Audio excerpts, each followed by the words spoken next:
స్వేచ్ఛ తల్లిదండ్రులు శ్రీదేవక్క, శంకరన్నలు మా మా జిల్లాలో పనిచేసి వచ్చిండ్రు. నేను స్వేచ్ఛ తల్లి శ్రీదేవక్కతో కలిసి పనిచేసిన నాడు సారా వ్యతిరేక ఉద్యమము, మహిళా సమస్యలు అనేక స్త్రీ విముక్తి ద్వారా, చైతన్య మహిళా సంఘం ద్వారా అనేక మహిళా సమస్యల్ని పరిష్కరించినటువంటి వాళ్ళం. అనేక సామాజిక ఉద్యమాల్లో కలిసి పనిచేసినటువంటి వాళ్ళం.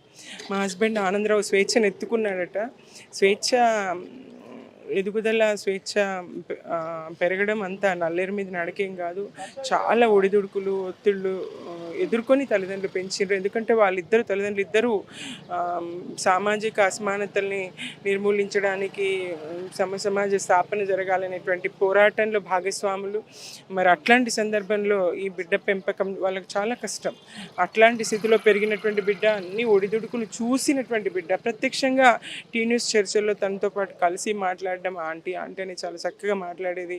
తన బాల్య విశేషాలన్నీ అడిగి తెలుసుకునేది. చాలా ధైర్యస్తురాలు.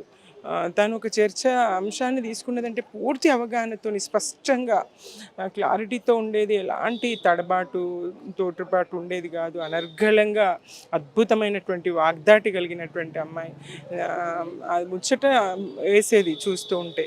ఆ స్పష్టత చూస్తూ ఉంటే శ్రీదేవక్క కడపన మంచి గొప్ప వక్తగా పుట్టింది అమ్మాయి. కవయిత్రి, రచిస్తుంది. ఆర్టికల్స్ రాసి నాకు పెట్టింది. ఆంటీ నేను ఈ ఆర్టికల్ రాశాను అని చెప్పేసి తను రాసిందంతా షేర్ చేసుకునేది. ఇట్లా ఇట్లా జరుగుతుందని ఊహించనటువంటి పరిణామం ఇది.